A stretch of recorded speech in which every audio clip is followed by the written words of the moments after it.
Printable wall art is one of the fastest growing digital product niches that people are using right now to make money online.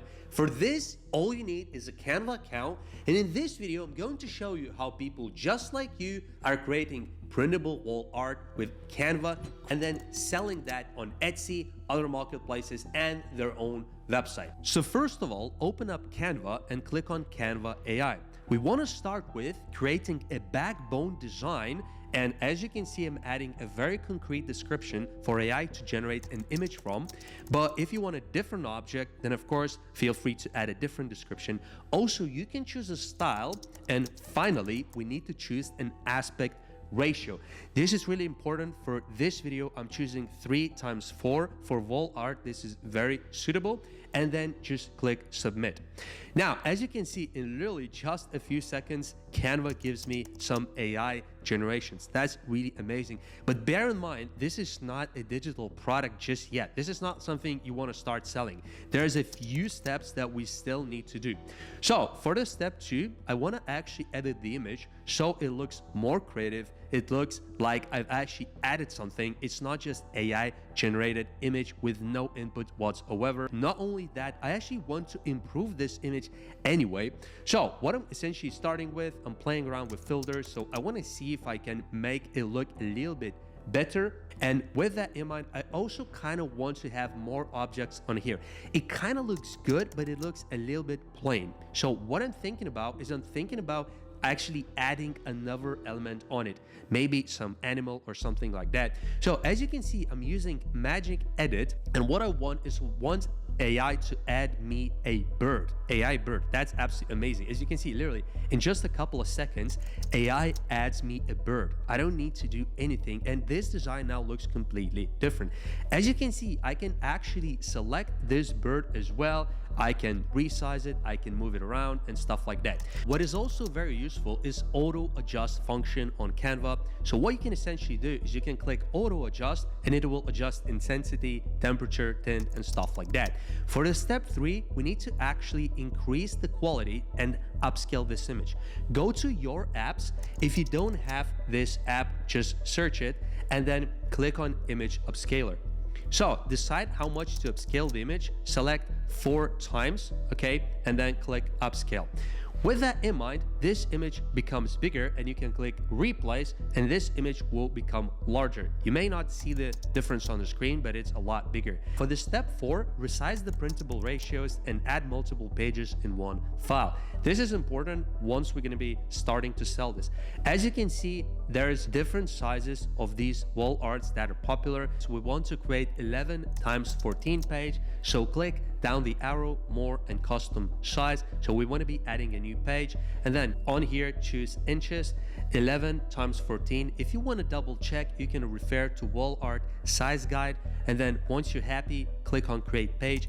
Now on this page, what we need to do is we essentially need to copy and paste the design from above, but I made a tiny mistake by not copying over the bird, so be mindful if you have any separate objects on there. And now what I want to do is I want to actually rename these pages to make things organized, not just for myself, but also when I'm going to be actually selling it as a digital product, whoever buys it, the customers need to be aware of, okay, which size I'm printing for which wall art. Now, with that in mind, I'm speeding up as I'm creating other pages and renaming because it's super simple and self-explanatory. But anyways, if you want to see which sizes I'm creating, you can slow down or pause this video at any point. Moving on to step number 5, export as PDF and JPG. Make sure that the color is CMYK, not RGB. Click on share, click download, then choose PDF print, and then choose CMYK, which is the best for printing. This is the color scheme for printing. Click on download, and then you want to do the same for JPGs, but make sure the quality is set to 100. Some customers will want JPG files, but make sure the quality is the maximum. Then click done and click download. Step number 6, confirm DPI and convert it to 300 DPI for printing. What you want to do is you want to open up one of these files that you created in Canva, right mouse click, details, and see if it's 96 pixels per inch. If it is, then you want to convert it, use a convert town /image-dpi. choose those files and actually convert it into 300 dpi.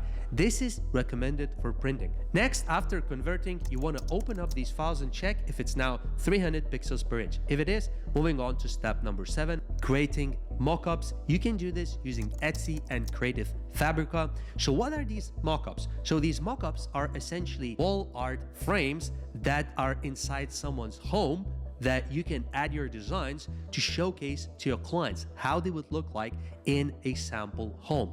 Actually, some of these websites, such as Etsy and Creative Fabrica, in some cases, people are actually allowing you to download these wall art templates completely for free. They probably do this just to get reviews and traction on their store. And the best thing with these Canva wall art mockups, that a lot of them, especially on Creative Fabrica, are actually allowed for commercial use. You don't have to put in the work. That is absolutely amazing. Let me show you how to do that. Open up the templates on your Canva, and then you literally select the design and drag it and drop it into the mockup. If it's not aligning perfectly, you can resize your design. This is just to showcase. This is not the printable file. So this is just to showcase on your Etsy, your website, and stuff like that. Next, review the mockups, and here's the final result.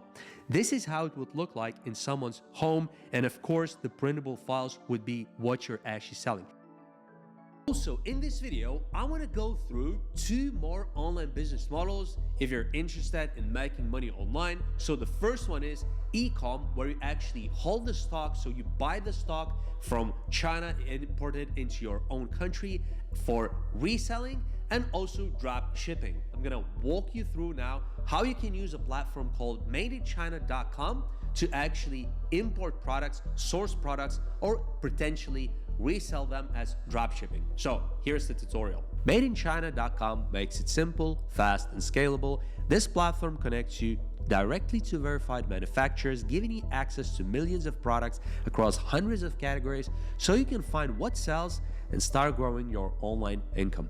Today, I'll show you how to search products, find reliable suppliers, and take your first steps in sourcing. Step 1, search for products. Start by typing a product into the search bar, something like AI smartwatch. Don't just type general keywords, try to be specific so you get relevant results.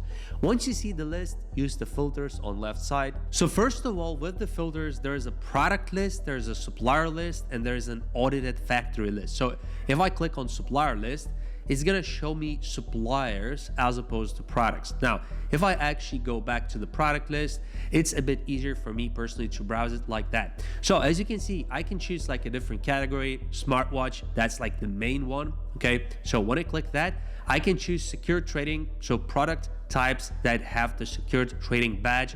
Then I can filter by, let's say, 100 as a minimum order, and then as you can see, there's further different kinds of options that you want to choose. Audited supplier, that's a very good one. I want to choose the manufacturer. So now I've filtered a lot closer and I can find a product that I think is going to be a good fit for my business. Take a moment to scan product images, specifications, and descriptions. Small details often tell you whether a product is high quality. Step 2, choose reliable suppliers. Look for audited suppliers. These are verified by independent third-party inspection agencies. Always check the supplier's ratings, reviews, and transaction history to ensure reliability. Some suppliers provide certificates or quality reports. You can download these.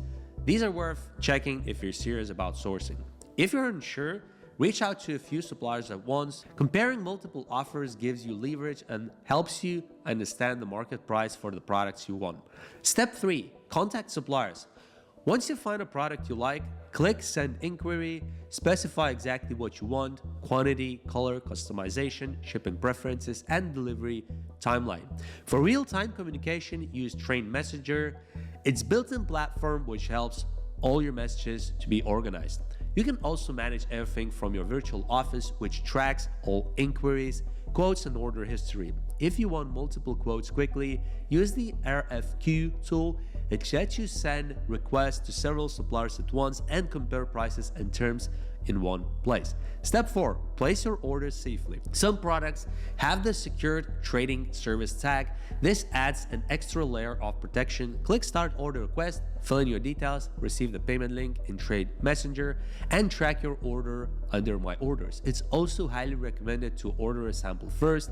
Even if a product looks perfect online, seeing and testing a sample ensures you're delivering high-quality products to your customers. Pro tip for success: explore trending product rankings like most popular or movers and shakers to spot hot items. Seasonal products, new releases, or trending gadgets often sell fast. Use easy sourcing to post a request and let trusted suppliers come to you. This saves time and gives you multiple offers without doing all the searching yourself. When contacting suppliers, be clear, polite, and professional. Ask questions about lead times, materials, and any potential customization. They're usually happy to answer, and it helps you make smarter decisions. Quick logistics tip: some suppliers list shipping terms like FOB or DDP. FOB means you handle shipping from the port, giving you more control but more work. DDP means the supplier handles shipping, customs, and delivery. Simpler if you're new. Knowing this upfront prevents surprises and helps you plan your budget accurately.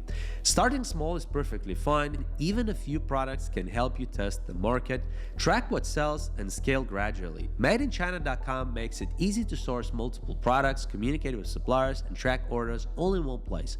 So, if you're interested in launching an e-commerce dropshipping store, MadeInChina.com is a powerful platform. If you learn to use it right, it can help you source products efficiently and grow your income in multiple ways. Remember, even beginners can start small, learn fast, and scale over time. With a little effort, you can turn product sourcing into a profitable part of your online business journey. So with that in mind, if you want to try MadeInChina.com, I'm going to drop a link in my description that you can sign up and try this platform and start sourcing products to start a dropshipping or an e-commerce business. Thanks, and I'm going to see you in this video next.